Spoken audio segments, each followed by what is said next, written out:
All right, so we've been kind of approaching problems from a certain mindset, and I haven't formalized that mindset really. And today we're going to be more clear about sort of this general analytic approach. We're going to go through and describe that analytic approach, and then we're going to apply that very purposefully to the discrete distributions and later to a couple continuous distributions as well. Actually, to just one of the continuous distributions, but or no, I guess to a couple of them. At any rate, we're going to talk about these three ideas that come up quite a bit as subcategories of, say, a general analytic approach. So let's consider what these are. We've already touched on a couple of them, and we may have touched on the third one as well. But and to be clear, this is kind of a general approach that I'm describing. This isn't going to be in some other textbook or something like that. I wouldn't worry about trying to find it formally described anywhere. But this is a framework that we find useful in terms of considering the types of interview questions that we're going to ask. And I think it's more useful generally as well. So let's think about this. I'm calling this a general analytic approach. And this is going to boil down to three sort of subcategories of approach for our purposes, which are counting, sampling. We've already done quite a bit of both of these. And then I'm just going to call this last one closed formula. And you'll see why very shortly, why these names. So there are kind of three steps to this. The first step in this general analytic approach, the first step is, well, in consideration of a random process, a stochastic process, a model, or some phenomenon, we're going to create a sample space. And what that involves is something like synthesizing outcomes. Right? So this is essentially creating a sample space. And that can that's in the purpose of modeling a phenomenon. Now, these phenomena that we're going to consider are things that we're going to create. They're going to be a little bit theoretical, but I want to be clear that we could tie this more into the real world as well. And part of this process right here is we're going to look at the data, whether we create it or, you could apply this as well to data that's out there in the world. Data that you come across that you want to pick through. So we're going to look at the data, and then we're going to observe and interpret its values.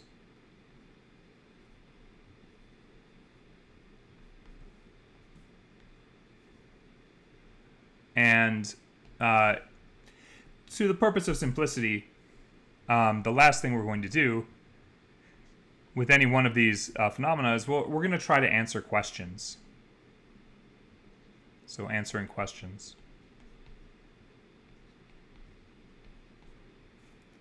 Now, these questions, we'll make them up for the most part, and they're going to be sort of a further interpretation of a distribution. So I haven't really defined distribution, but we're going to get there pretty quickly. So in this first idea, we've got counting, right? So we've got analysis through counting. This is our first approach that we'll consider. As I've said already, this tends to be an exhaustive approach. All right. So if it's exhaustive, what does that mean? It means that we're effectively modeling the theoretical distribution. And when I say distribution, I should probably be clear about what I'm talking about here. So if we have a distribution, let's consider this just simply stated. We've got, I'll call this a pool of outcomes. And these are generally going to be numeric. They can be observations. They can be some set of results, right? Some collection of results that we see. So for counting, as we've seen, when we count, if we're counting in, say, binary, which we're going to do quite a bit, if we're thinking 3-bit binary, which is what this is, the exhaustive representation of this is this, right? So we've got 8 values, and how we interpret these values is going to be important, right? Because maybe we're considering, maybe we're analyzing this through whether or not there are 2 zeros in a row, right? So that has 2 zeros in a row, that has 2 zeros in a row, so does that, so does that. So for 3-bit binary, there is a 50-50 chance that there are 2 zeros in a row. And our actual outcomes, even though we've used a counting approach, our actual outcomes are going to be in the form of, true or false. And the way that we can see the probability of true or the probability of false is by looking at these, looking at the actual counts, right? So this brings up a question such as, what if we increase the length of the word? What if we increase the length of the binary, right? If we do that, is that going to change our rate of true and false? That's something we can analyze. And we can think about this, the underlying phenomenon of this as being counting in binary. That kind of makes sense. And we can think of both this as a distribution, and we can think about the number of these that are true and false, right? So true, true, true, false, true. We can think about all these trues and falses as a distribution of trues and falses, which allows us to describe it through some rigorous means. We can talk about the frequency of true and false in this instance, whether or not it has 2 zeros in a row. But as you can see, we can give an exact frequency. We can give it an exact probability of true or an exact probability of false with a counting approach. One of the things about a counting approach is that, yes, we can be exhaustive. So even if we can be exhaustive, we have a tendency to have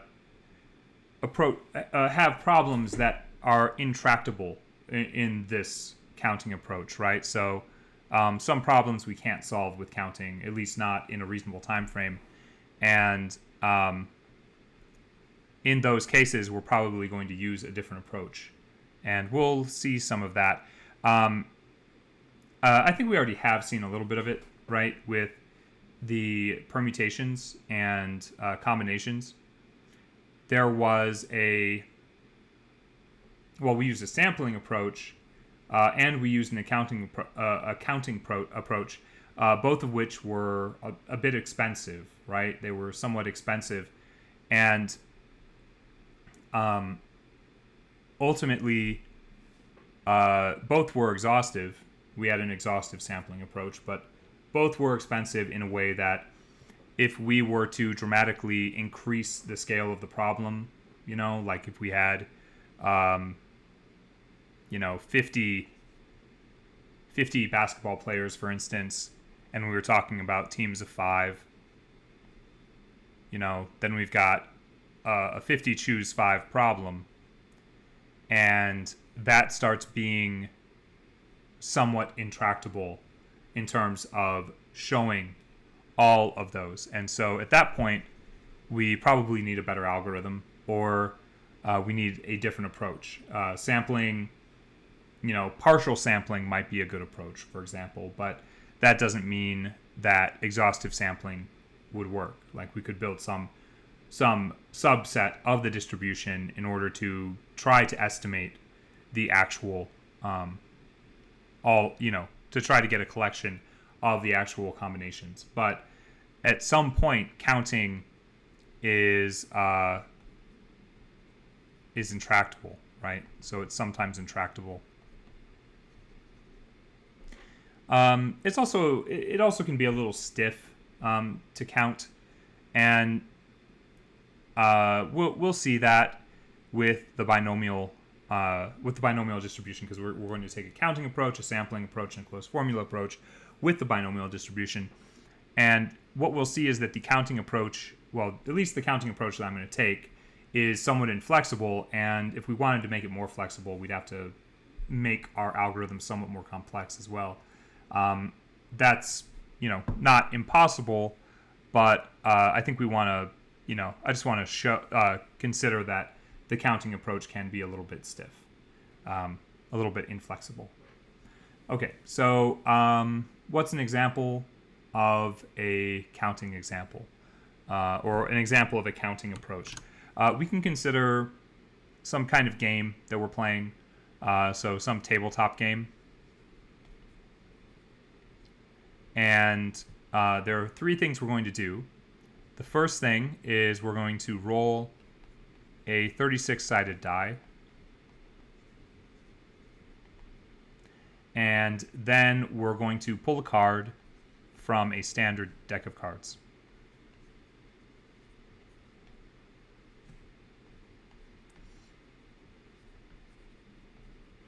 And then the third thing is we're going to flip a coin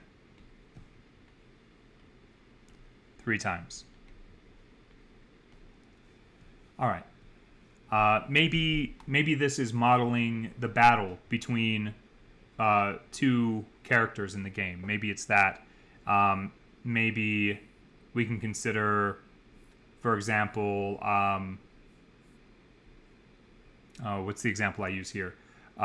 Maybe we can consider the range of the attack to be represented by the 36-sided die, right? Maybe that. And maybe this card represents the amount of damage done. And maybe these coins represent, I don't know, inflicting, you have to get 2 of the 3 coins as heads, right? So you have to have, something like this, or heads, heads, heads, or heads, tails, heads. Or, no, actually, let's do just 2 of the coins. So instead of heads, heads, heads, it would have to be, 2, exactly 2 out of 3 coins have to be heads in order to hit, right? In order to do damage. Maybe, you're shooting an arrow, and if you don't, if there's not enough force behind it or something, the arrow bounces off someone's armor, right? You can describe the scenario where that might happen. So this is a viable attack mechanism or battle mechanism in a game, and you might be interested in how to, what are the probabilities that you're dealing with here. So the first thing we're going to do is we're going to synthesize these values. So we're going to synthesize the values, and we're going to use a counting approach. Okay, so what does this look like? Well, we want to break this down into its 3 constituent parts. So we've got some rolls of dice, and these are going to be in the range of 1 to 36. Okay, oops, not orange, but range. And,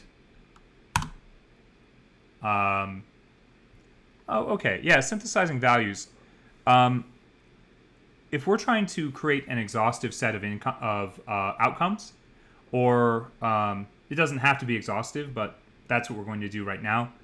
That is synthesizing. It's sort of inventing, creating the potential outcomes, right?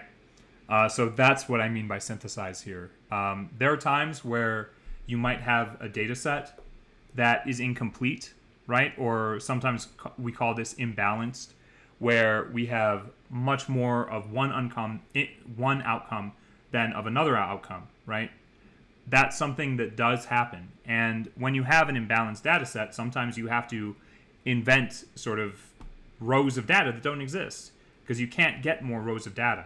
A good example of this is, say, an exoplanet data set where, out of 10,000 rows of data of observations of celestial objects that move around stars, there have been, out of 1,000 or 100,000, there's like 100 that are identified as planets. And if that's the data set you have, you might be stuck there because the best your prediction model is going to do when given a new row of data, if it's so imbalanced, the best it's going to do is probably decide that everything is not an exoplanet, because if it does that, it's only going to get it wrong 10 out of 1,000 times, or 100 out of 1,000 times, or 100 out of 100,000 times. That looks like a very highly performant model. Obviously, it's always predicting not an exoplanet, so it's not helpful at all. In that case, you could make an argument for creating data, creating signal that looks like exoplanets. And you're probably going to create that data based on the prior exoplanets. Now, that's an inventive process that doesn't really involve counting. It involves, signal analysis, wave analysis of the periodic light pattern of this exoplanet. But it is an example of where you might need to synthesize data. We're going to do something much more simple. We're just going to count in order to build an exhaustive data set of possibilities, and we're going to be able to get probabilities out of that. So the first thing we're going to do is, we're rolling a die, right? So we roll a 36-sided die. That's my representation of the 36-sided die. Well, it says 26, doesn't it? That's my representation of a 36-sided die. And the next thing we're going to consider is the phenomenon of drawing a card from a deck of cards. And when we look at this, I'm going to do this in 2 steps. We've got spades, clubs, diamonds, and we've got hearts. And then we've got the numbers for the cards, which are going to be, 2, 3, it's going to take me a little to write this, 4, 5, 6, 7, 8, oh gosh, 10, and then Jack, Queen, King, and Ace. Okay, so that took me a little bit to write out, but it's going to make it easier to construct the actual phenomenon, which looks like this. So rolls is taken care of, like our die roll is taken care of. Let's build our cards. I'll do this with a simple accumulator, and we'll say for suit in suits, right? For card in card nums, we can just append. I'll append this as a string, so this will be an F string where we say this is a card of suit. Okay. So we're just cycling through. First thing we'll have is a 2 of spades, correct? And then we'll have a 3 of spades and 4 of spades and so on. So that looks like it'll work. And if we want to see this just to verify, it's always good to run your code. Let's print those cards and take a look. And there we have it, right? We've got our 52 cards going from 2 of spades, right, down to the ace of hearts. So that's the effective construction of that phenomenon. And finally, we can look at the coin flips themselves, right? So what this amounts to is just cycling over the flips of a single coin, which we can either have tails or heads. So 1, 2, 3, and then I don't know why that says coin flip 4. It should be coin flips. So what we can do is we can just append the heads and tails here. So this will, or flip 1, flip 2, flip 3. So we'll just put in flip 1, flip 2, and flip 3. Okay. So this is effectively our phenomenon, and now we need to look at the actual outputs that we can have, our potential outputs. So just following with prior notation, I'll use a capital S for our sample space. And now we can traverse over each of these phenomena and build S, right? So we can say for roll in rolls, for card in cards, and then for flip in coin flips. So S.append, and we'll just append the roll, the card, and the flip. Okay. So that's effectively our initial construction of this, and that's our synthesizing of values. Now, the next thing we're going to do is we're going to observe those values, right? We're going to interpret them through observation.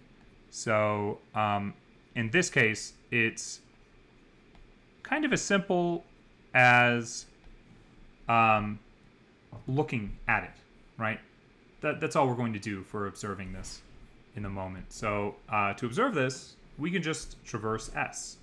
I can say for outcome in S, let's just print the outcome and take a look at it. And let's also print how many outcomes there are. That's always a helpful thing to do. Okay.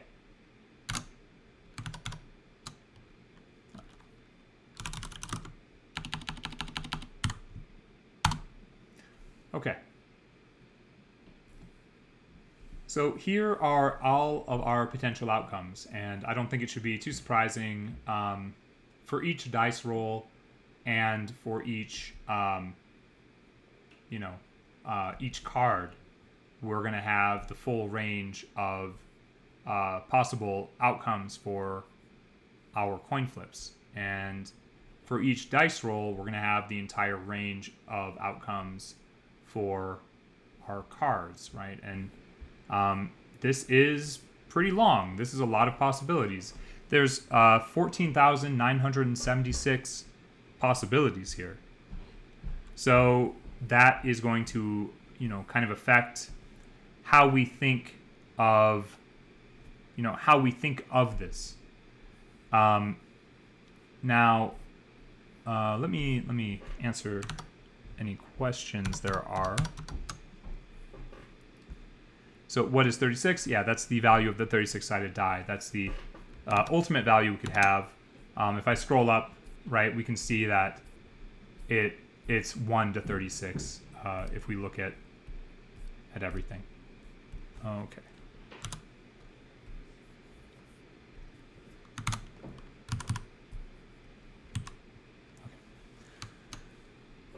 And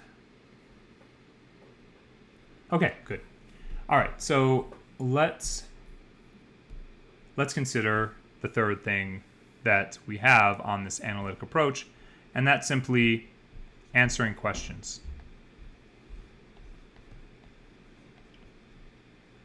So answering questions. I'm going to give you this code right now, and I'm going to give you a question to try to answer. And you're going to, the way you're going to go about answering this is you're going to take S, and you are going to make a subset or count, how many items might be in a subset of this through some kind of filter, right? You traverse S, and then you put a condition in there, and then you build your subset A, right? We've been doing this. Then you look at the cardinality of A over the cardinality of S, and that gives you the answer to a probability question. And in general, we'll be considering these as probability questions as we go. So, these questions that we answer will tend to be probability questions. So I'll give you the code, and that's the code you're going to be working with for this question. And let me get you the question as well. Just one moment. S is the sort of superset, containing set, sample space. I'll tend to call it a sample space. We call it by different names. It's a set in the sense that it has unique outcomes. Right? Every one of those outcomes is unique. But don't worry too much about it being a set. It's the collection of outcomes. So let me give you this question to work on.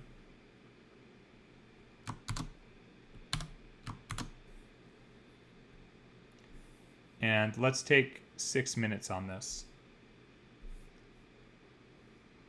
All right, so suppose that the 36-sided die represents the range of an attack. To hit an opponent, that opponent must be in range. For example, a roll of 29 will potentially hit another player 29 or less spaces away. The card represents the amount of damage that the attack will commit. In order to actually inflict damage, 2 of the 3 coin flips must be head. Notice that's exactly 2 out of the 3. 3 heads is not a hit in this case. So write a code snippet that will provide the probability rounded to 3 places of hitting an opponent that is 18 spaces away. Okay, so let's set a timer. We'll do 6 minutes on this. Yeah, do your best. See if you can answer this. You're just going to code up, the condition. You traverse the data set, code up a condition, and show your code when you submit an answer, and also show the answer that you got.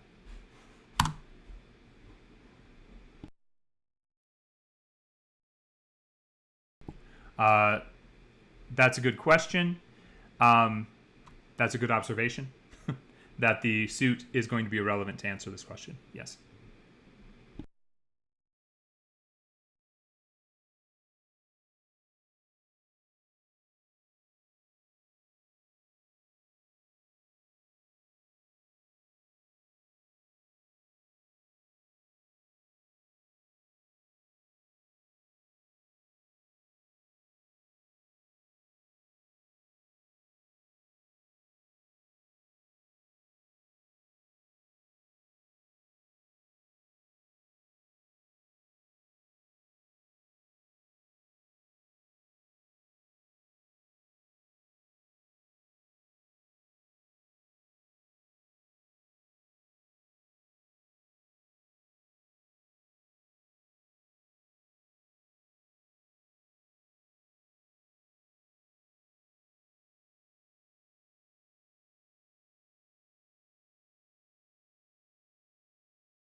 All right, so let's go ahead and walk through how to solve this.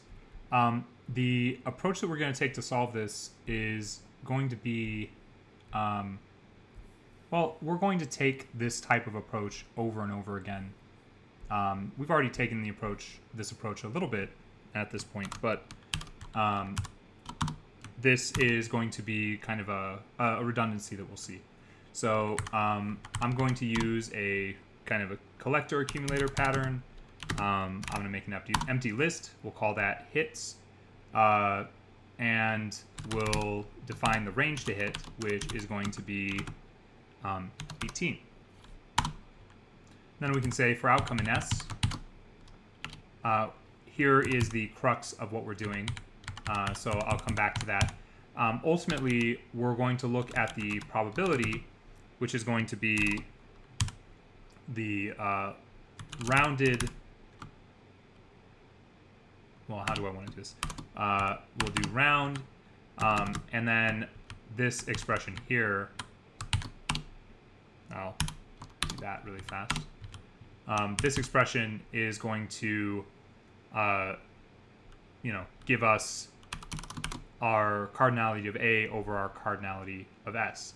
So this is just going to be the length of the hits that we gathered over the length of S, and I'll round that to 3 places. Okay. So the logic here, if we roll 18 or higher, right?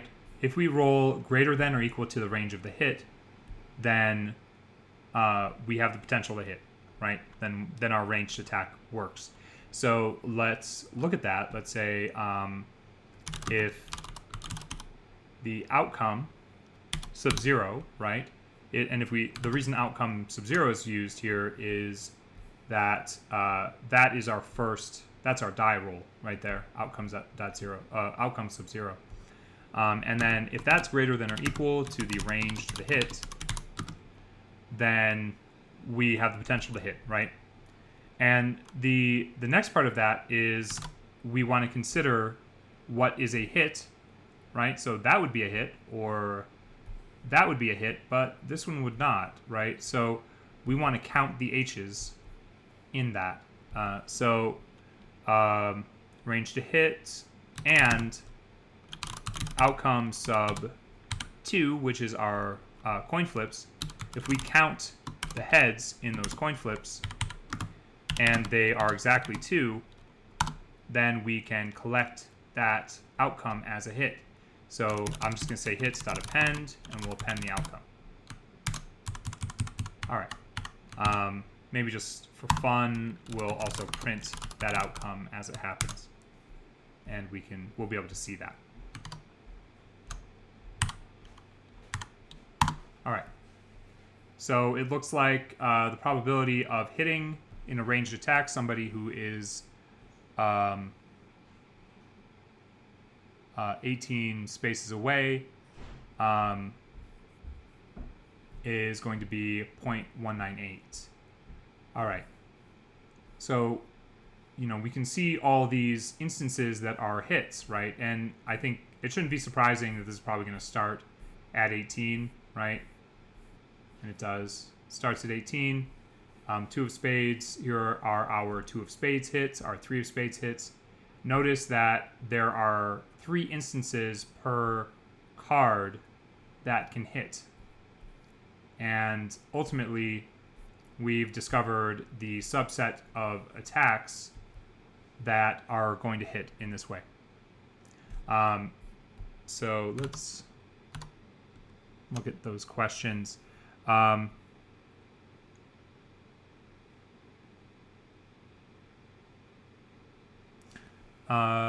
You understood the instructions to mean that we didn't actually need to inflict damage in order to count it as a hit.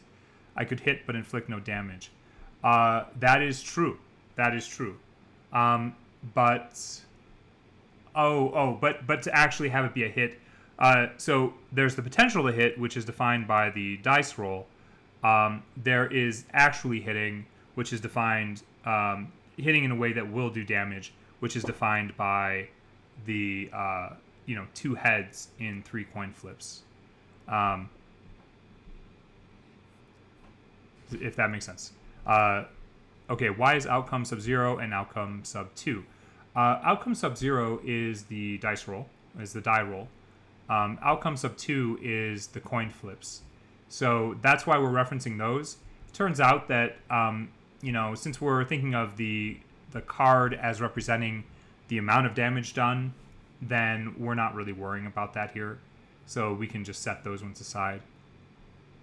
Why is outcome greater than or equal to 18 instead of less than or equal to 18 within range? Yeah, that's...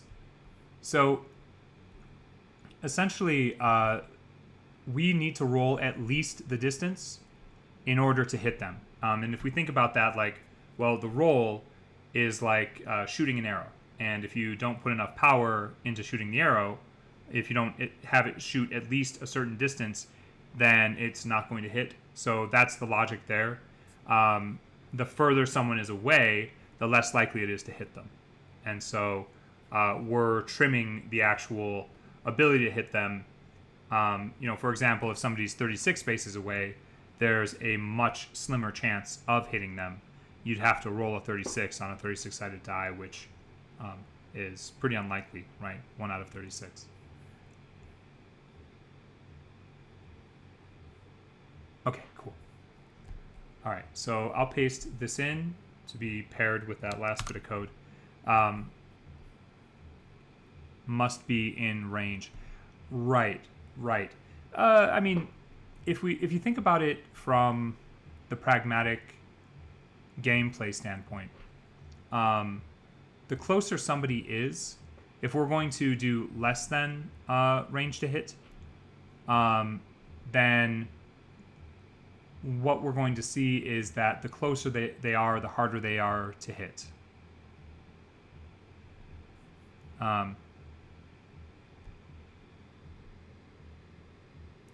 Yes. I'm sorry. Yeah. The outcomes are lists. Exactly. Yeah. That.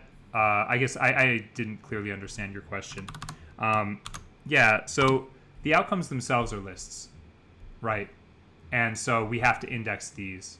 It's a list with 3 elements, and so the first and third elements are relevant to the question. The second element is not. Okay.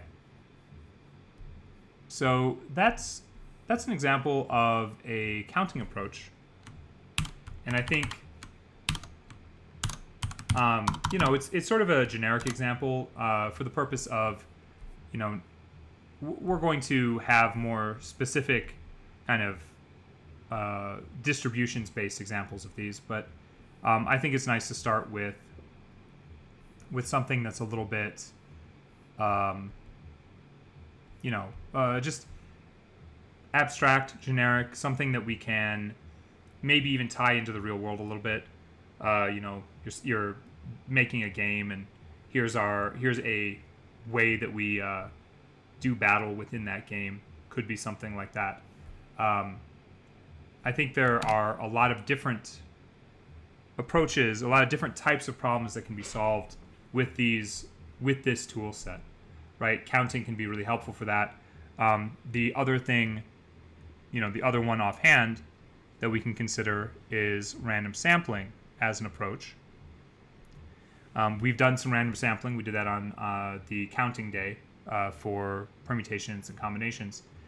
And something that's really important here is that this is not getting the parameters, the descriptors of the theoretical distribution. We're estimating, right? So we're going to estimate the parameters of a distribution.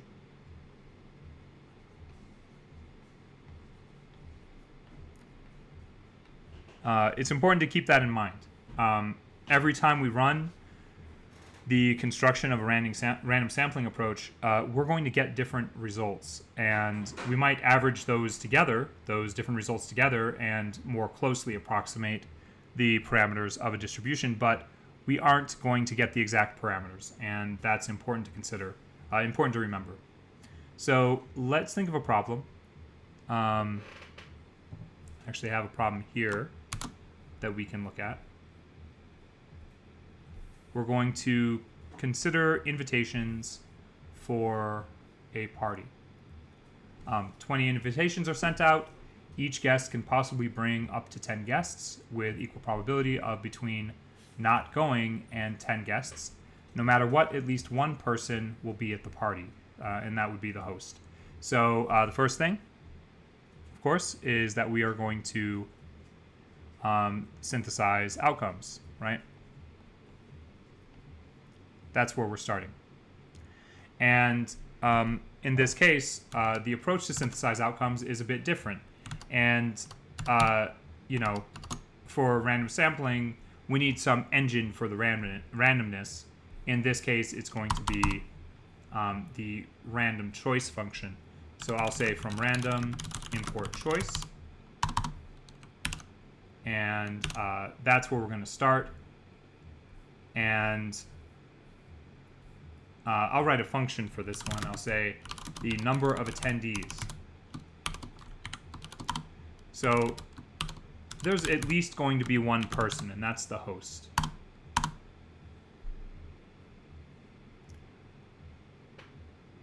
Yeah, that makes sense. Strength versus distance on the prior problem. Yeah, I'll think about that. There might be a clear communication I can make there. Okay, so the number of people attending is going to be at least one. And then 20 invitations are sent out. So let's consider sampling across 20. If the number of people is 20, the number of people who are going to attend are going to be a choice, right? That person may go, or they may not, right? So if they don't go, that's 0. And if they may bring up to 10 guests, so that's going to be 11 plus 1. So that's how we're considering this. It's a fairly simple way to think about it, right? Well, maybe I'll go. Maybe I'll take 10 friends. Maybe reality doesn't look quite like that, but we'll just pretend it does for the purpose of this problem. So this function should get us an idea. This is the base for the phenomenon we're considering. And let's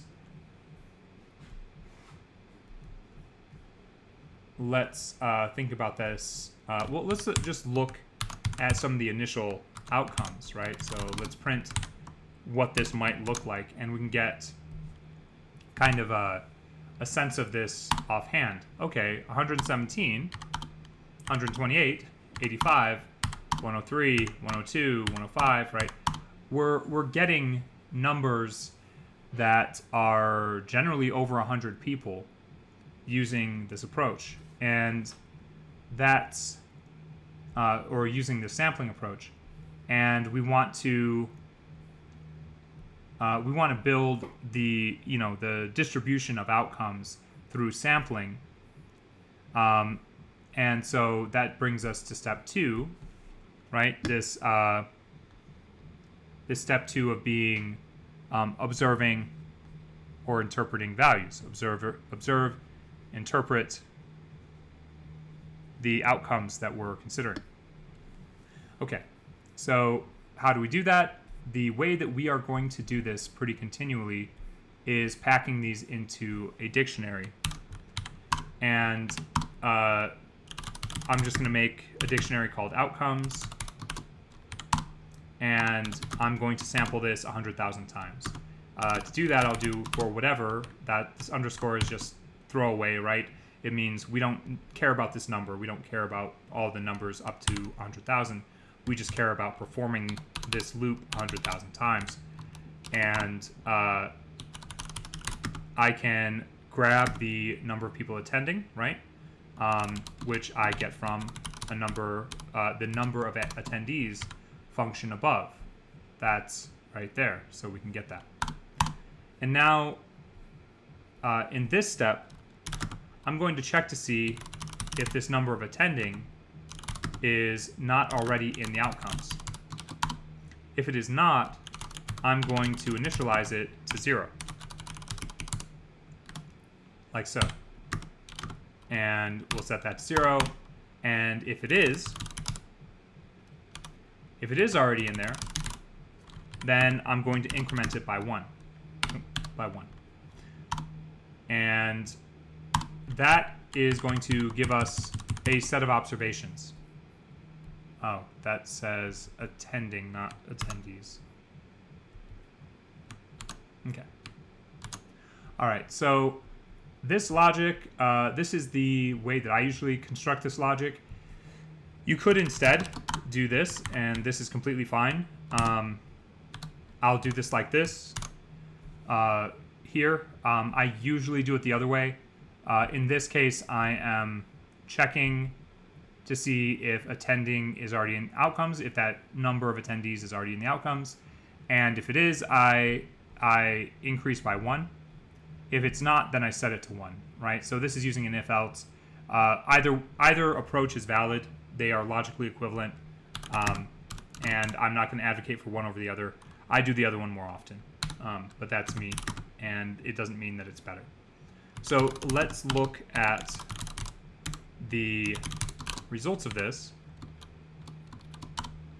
And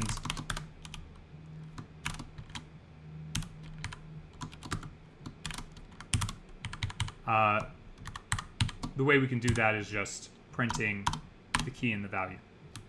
Okay. So let's see how that goes.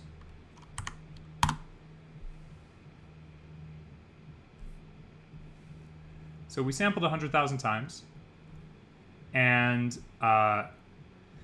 we got 48 people one time, 49 people one time, 53 people 5 times, 54 people 2 times, and so on and so on. It kind of looks like we have more of a concentration as we get around, I don't know, 105, or maybe 107, maybe 109. It looks like this is our highest value, somewhere right around 109. If we run this again, will that still be 109? I'm not sure. Let's see. Well, this time it's 110, isn't it? So every time you sample, you're going to get different values. And what you might do, if you really care to do this, what you might do is run this process multiple times and average the results in order to better see, what is the most likely number of attendees you're going to get. We know it's somewhere between, 108 and 111, but we don't know what it is offhand. Let's see where it lands this time. This time, it landed on 111, right? So it might be nice to narrow that down a little bit. But one thing that we can say pretty clearly is it is very unlikely that we're going to get less than 40 guests, or even, less than 60 guests. That's something that we can see very clearly from looking at this sampling process. And even if we just run it a couple times, I think we start gaining surety of that. So I've got a breakout here that, yeah. Let me give you the code for constructing this. And this breakout might be a little more challenging than the last one, but I think it's really worth attempting.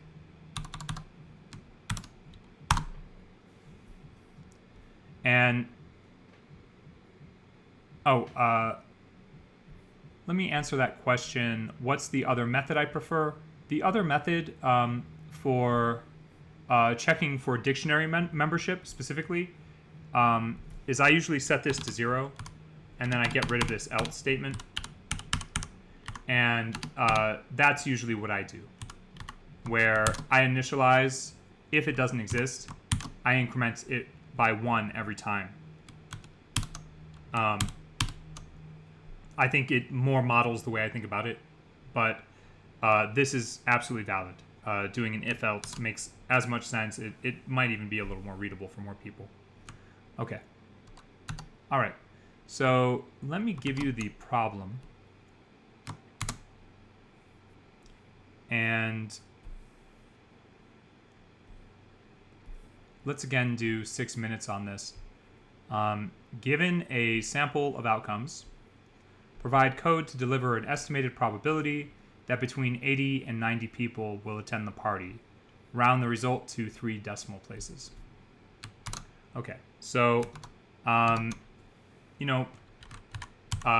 we'll run through the solution to this, if you find this problem sort of out of the scope of what you can do right now, that's really okay. We're going to do a number of problems that look kind of like this, and they'll become easier as we go. So do your best on it, and then we'll go over a way to solve it. All right, go for it.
Okay, let's go ahead and work on a solution here.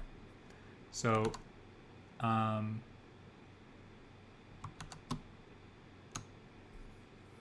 right. So we're considering the probability of estimating the probability of between 80 and 90 people. So just to follow the pattern that that we've been following, I'll do this a little bit differently. I'll do just a simple counter, and we'll start that counter at 0. And we're going to consider the cardinality of S, or our total, which for our purposes can just be the outcomes dot values. Okay.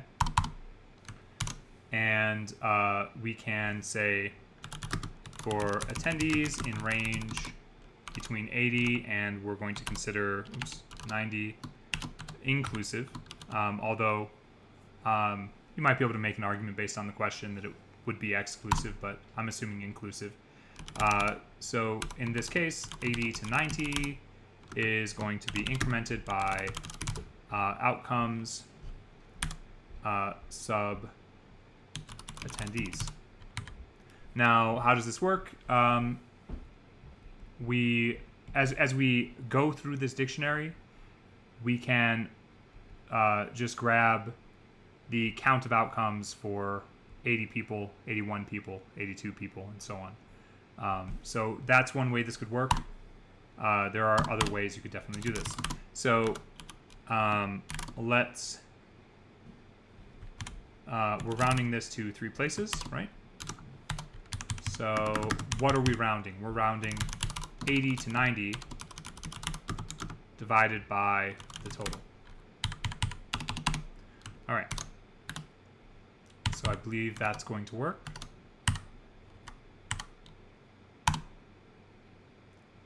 And it looks like what I'm getting is 0.071. If I run this again, I'm going to get a different answer, 0.072, right?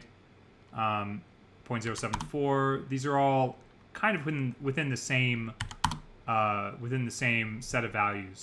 We could run this a bunch of times and average them and go with that. We could run it one time and say, well, that's a reasonable estimate. And let's see if that's similar to what other people are getting. Yeah, it looks like that's roughly the same. 0.073, 0.083, which seems a little bit higher, but there is a chance that looks like it should work. So I imagine that's about right. That 0.083 looks fine. Yeah. So, just remember this is an estimate, and we want to always treat it like an estimate, not as, the actual solution. So, or the actual, an actual parameter. Okay. So,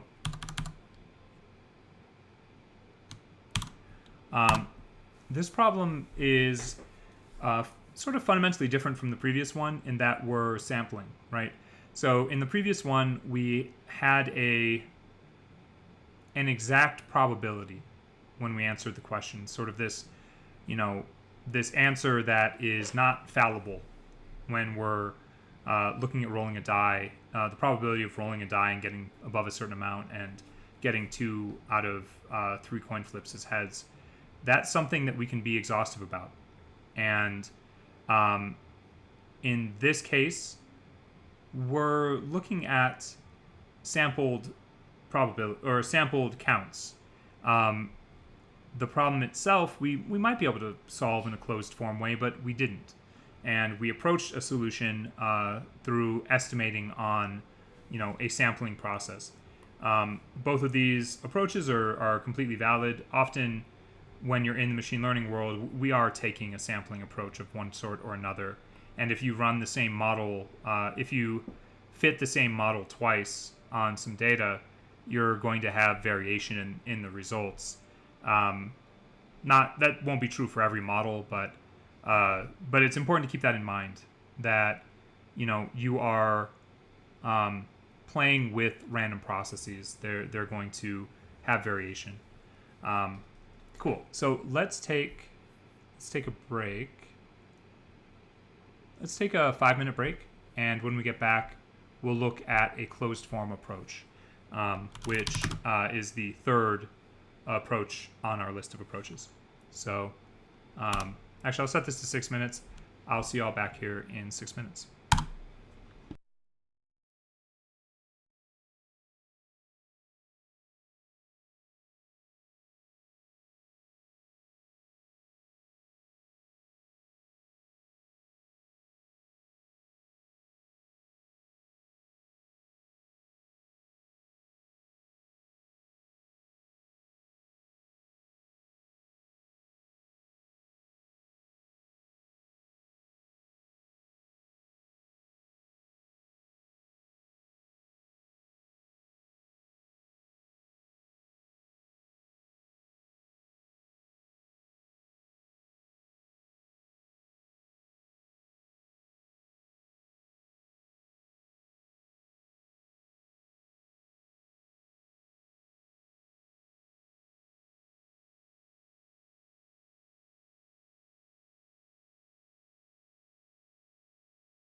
Okay, let's get back into this. This question: how would I differentiate a closed approach versus an open approach?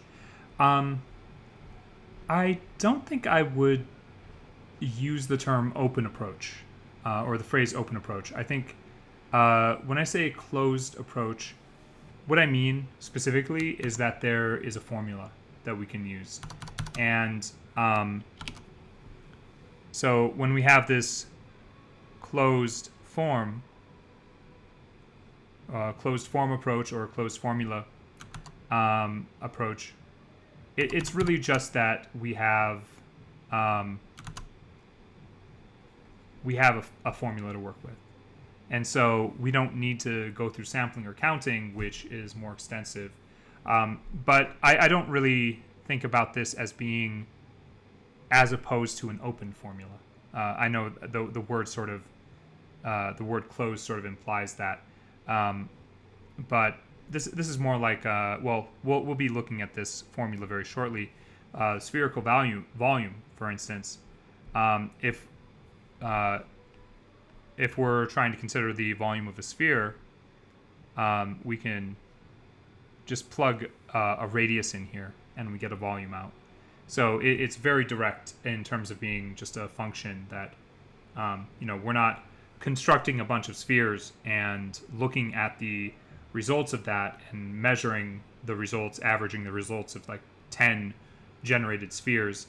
We're just plugging a number in and getting a result.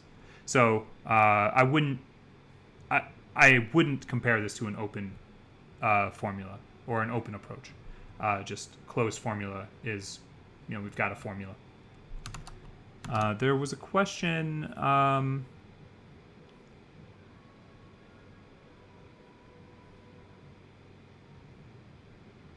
That I saw come back up, but it looks like maybe it was deleted.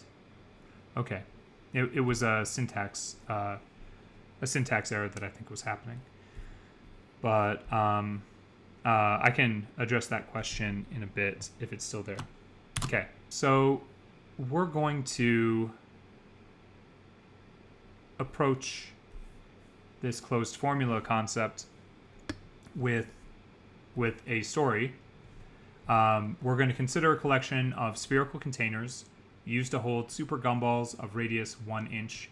These containers range from 4 inches in radius up to 100 inches in radius, right? So we've got some sphere, right? And we've got these little gumballs in the sphere, right? This is 3D. And the gumballs are all 1 inch in radius.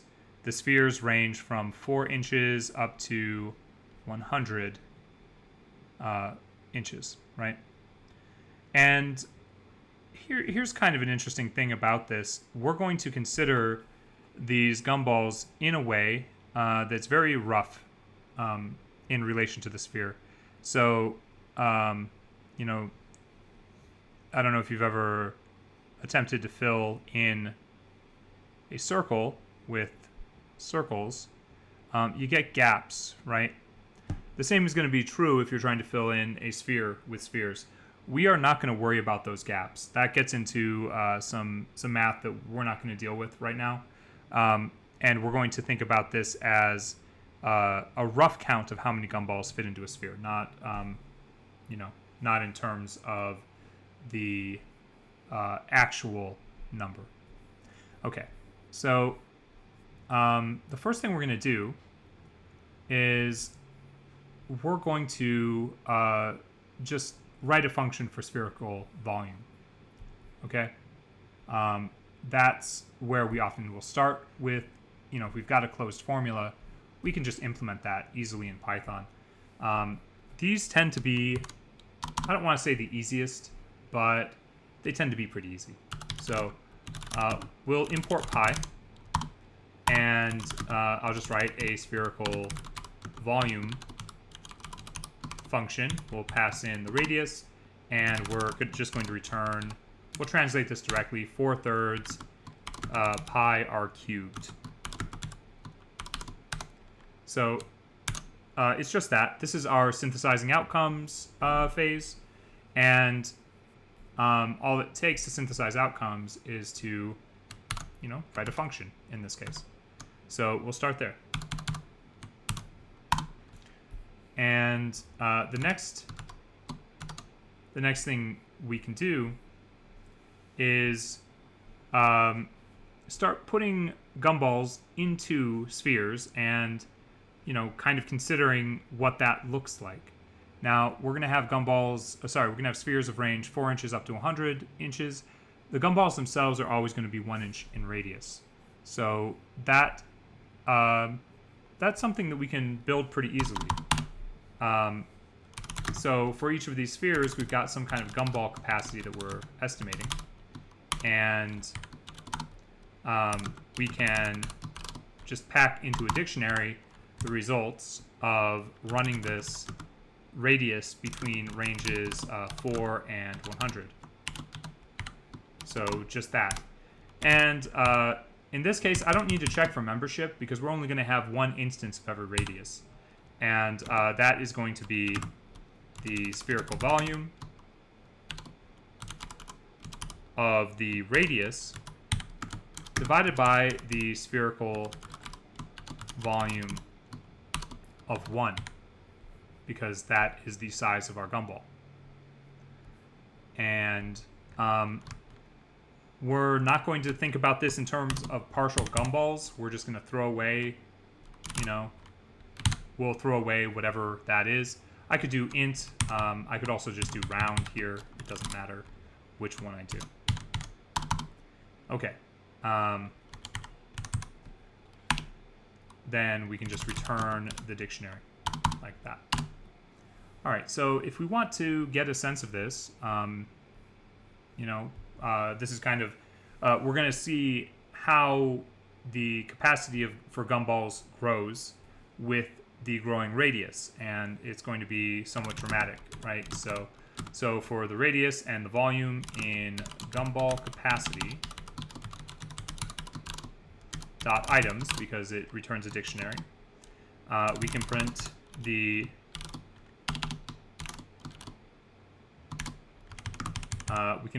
radius and the volume. All right. So that's pretty straightforward. How do we interpret d sub r? D sub r is just when I print this out, and why don't I just print this out? We can look at it in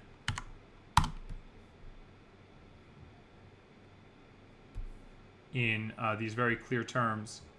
R is the radius of the sphere, right? The gumball machine sphere. And this count is the count of the gumballs that we can contain in that sphere. So if we have a sphere of radius 4, we can hold 64 gumballs. Then if it's sphere of radius 5, 125, 6 is 216, and so on.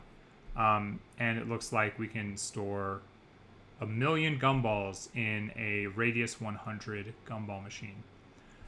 Recall these are estimates. We're ignoring the air gaps, but we could probably make an argument for why we could do that or why we shouldn't do that, but we're going to leave it as it is and be simplistic about this estimation. Okay. But definitely you should notice how dramatically these numbers increase, right, as we grow the volume.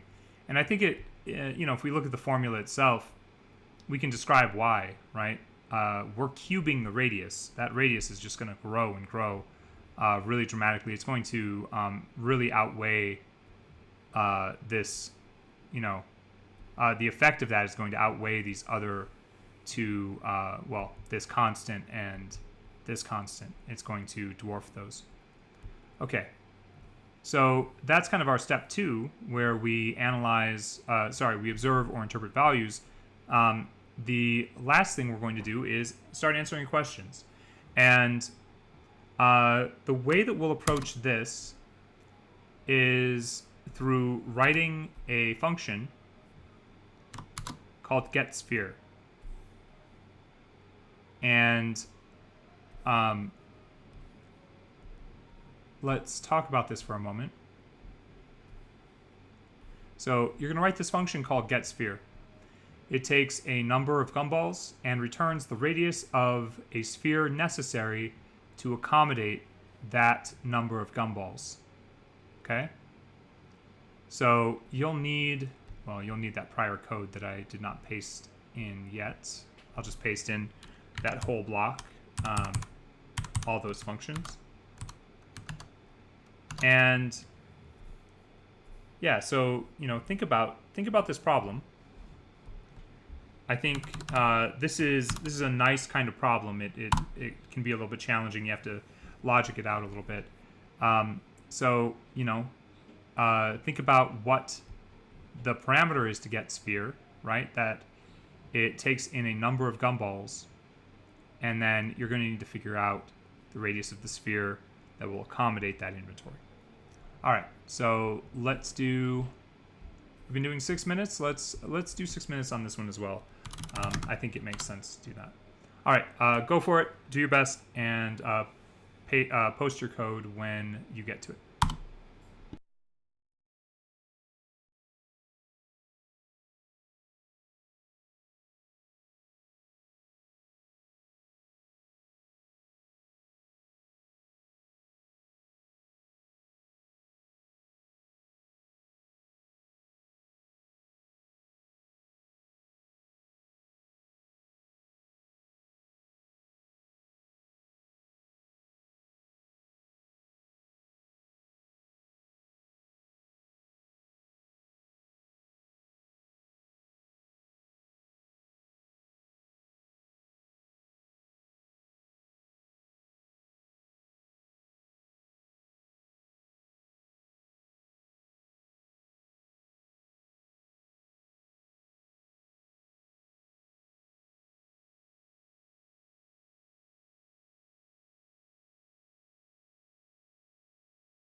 Okay, so let's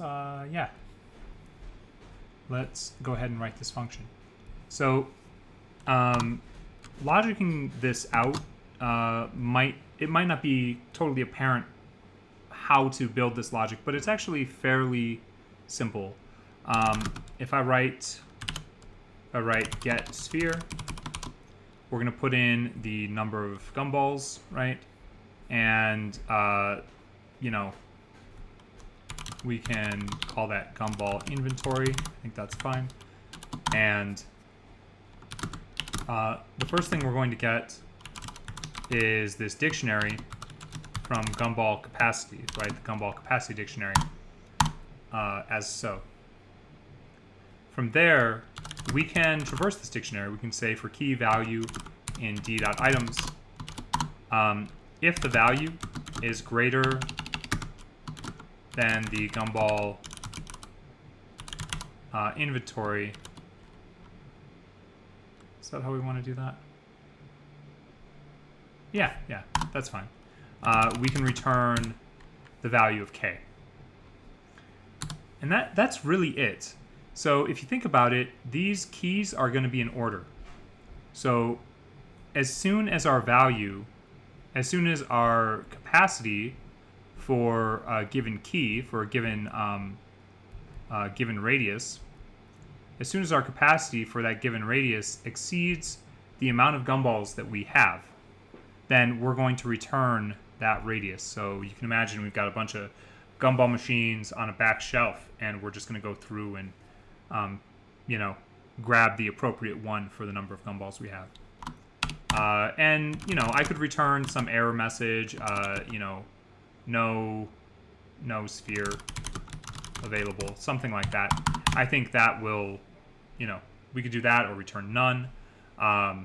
Potentially we could throw an error or something like that if we really wanted to, but we don't need to do that at this point. So let's get a sphere, and let's just mash in some numbers, and let's say we have 56,423 gumballs. How big of a gumball machine do we need? We need one with radius 39. So this is going to work to help us answer this kind of question, right? So again, we're answering questions. We're answering in a different way. This time we wrote a general function that will answer questions for us. But this sort of illustrates how easy a closed formula approach can be. We just implement a formula, and we can generally answer questions in a pretty straightforward way. Okay, so would we want greater than or equal to? I think we want greater than here because, well, I think greater than or or equal to would be fine if I'm thinking about it. I can't really argue against greater than or equal to, right? Because it would just be the exact number of gumballs. So I think either way is fine. Huh. Function object has no attribute items.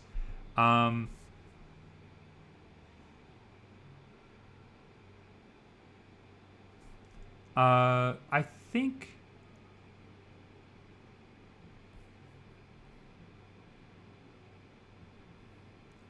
you know what? What you could do, if you wanted to clean up this code a little bit, you could take this function and put it in here. However, if you don't put parentheses, then you're not traversing a dictionary. You've got a function object. So my suspicion is that you don't have parentheses right there. Is that accurate? Because if you do have parentheses, this should work, right? Just demonstrate that. Yeah, that seems that's such an easy problem easy bug to make, just because this looks weird. I think in Python it looks weird to have this sort of like attached function on the end of a function. But if you just remember that you're calling this method, this items method, on whatever this is returning. I think that if you keep that in mind, that can be helpful. Okay. So, all right. So that's kind of what we're going to cover for what we're calling a general analytic approach. The next topic we're going to get into is discrete random variables, and we'll see how far we can get in this slide deck. We'll pick up where we leave off. I think we packed in a good amount of days so that we can move a little slower, and there are a couple of slide decks that are pretty quick. So if we're a little bit behind today, we'll make it up in the next couple days. So when we're thinking about, I've sort of been talking vaguely about distributions and things like that. And I gave you a sort of loose definition of what we think of as a distribution. We're going to tighten that up a little bit, and we're going to introduce the concept of a random variable. And along with that random variable concept, we're going to also consider kind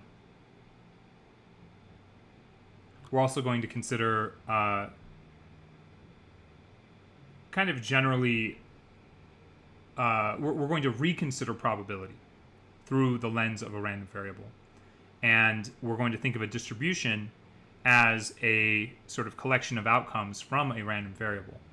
So I keep using this phrase random variable. Let's lock that in a little bit. So we think of a random variable, and for short, if you see these two letters RV, that means random variable. So what we're going to be talking about primarily for the next few days are discrete distributions, which of course have discrete random variables. So we're going to be thinking about this as discrete random variables. Now, if we're talking about discrete random variables, we kind of need to go back to the idea of discrete versus continuous. And, we'll touch on this one more time after today. We already talked about it a little bit, but I think it's important to revisit discrete versus continuous. We'll talk about how to define a random variable. There's a semi-formal way to do that, using a certain kind of formal-ish language.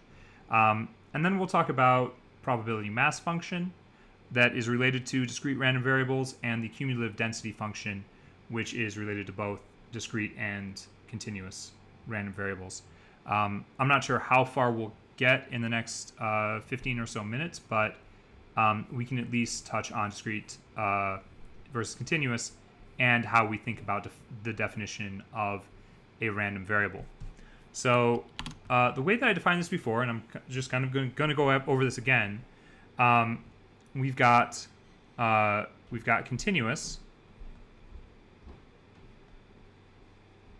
and we have discrete. So we relate these to certain things. We relate discrete to things that we can count, right? So we think of discrete things as things that are countable. Turns out that, if we're talking about the integers, like, let's say 0 to infinity, we can think about that as being countable, but we can't really count up to infinity. So, take countable with a grain of salt. There are distributions where we have a potential for infinity to be, a number that we consider in that distribution. So we have discrete distributions where we might consider infinity. But in the sense that we can count, it just means that, okay, well, maybe we have whole numbers and we can count these. Or, just to be very clear, if we have some fixed precision, we could count this. We can count 0.1, 0.2, 0.3. What we can't count is something like 0.13597 up to infinity precision, and then count the next number. How do we even do that, right? So the way that I like to think about this usually is in terms of a number line, and often I think it's helpful to think about continuity in terms of time or in terms of measurement, right? And that's often the word that we use with continuous. We use this idea of measurement, which is sort of very distinct in certain ways from counting, right? You can count the number of trees in a forest. You can measure the height of trees in the forest. There is going to be a whole number of trees. You're not going to have we're not going to think about that like there's 7.9 trees in a little glade or something like that. We're not going to have 0.9 of a tree, as it turns out. We're going to have a whole tree or no tree. And with continuous, and if we're considering the height of a tree, well, the measurement of that height of the tree is going to be contingent on the precision of the tool that we're using to measure. And if we have infinite precision, we could measure infinitely precisely the height of a tree.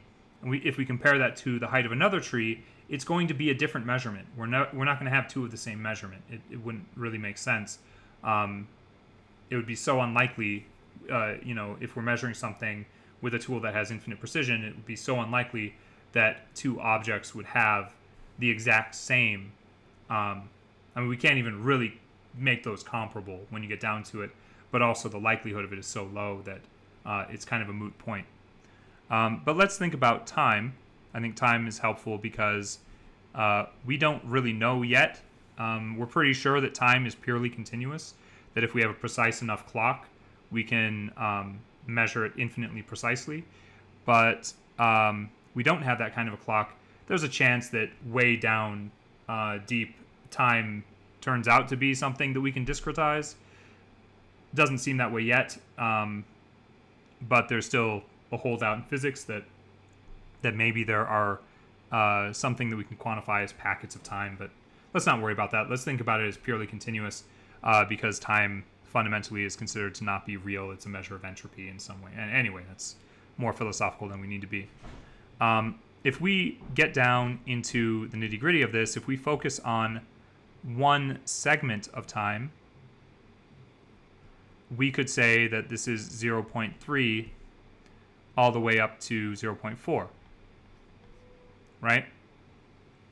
So there we've got another segment of time.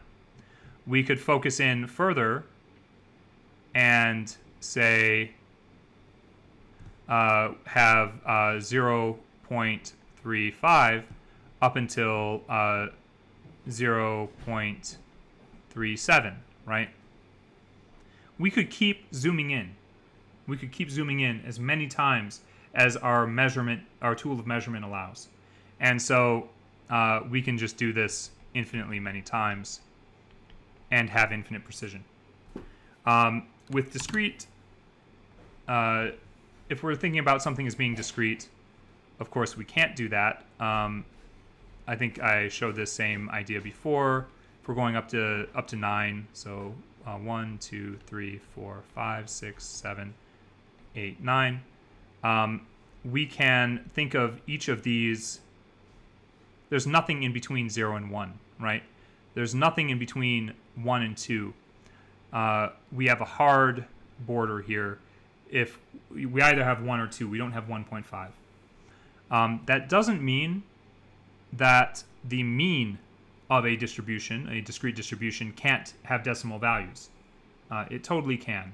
It doesn't mean the standard deviation can't have decimal values. It completely can. But when we're thinking about the actual items represented by the distribution, we don't have partial items. We don't have, if we're measuring the number of cats in a series of households, we're hopefully not going to have a partial cat. It's just not what we're thinking about. we're thinking about you either have a cat or you have 2 cats or 3 cats or 4 cats or 0 cats. And we can measure that, or we can make a distribution of counts of those cats and give either statistics or hard values on those. Now, here's a thing about continuous distributions, just to touch back on that. We can create bins for continuous distributions, and we often do, in the form of histograms, in the form of, frequency histograms, let's say. We're not going to measure a bunch of trees and say to infinitely precise values. What we're going to do is probably bin them, maybe by the meter. And so everything between 27 and 28 meters, we're going to think about as being around 27 meters. And that's very common. So we often will discretize continuous distributions for the sake of convenience. We also discretize continuous distributions in the event that we need some methodical way to look at the quote-unquote area under the curve. And we'll look at that when we get to continuous distributions specifically. Okay, so let's consider how to define a random variable. So the way that I think about a random variable is that it's well defined. Okay, so a random variable is going to be a well-defined representation, we could say. Let's say it's a well-defined representation. I'm going to use the word view onto a stochastic facet of a phenomenon. Now, that's not a very fun way to say this, but it's a well-defined view into a random process.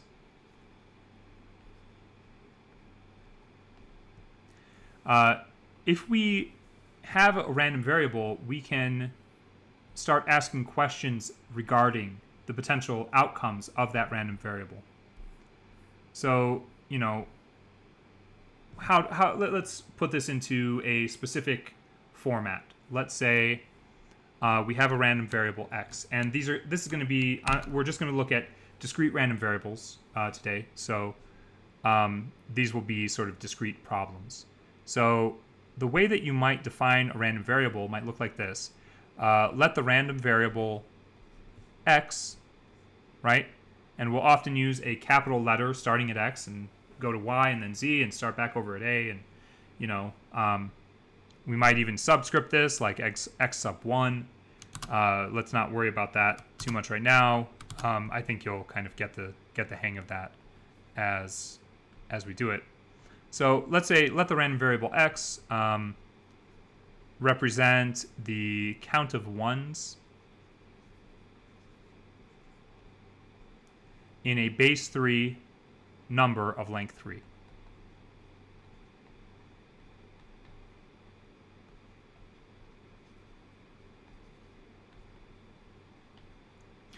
Okay, so we've got this random variable x, and we have a well-defined view onto a phenomenon, onto a stochastic process, onto in this case a number system.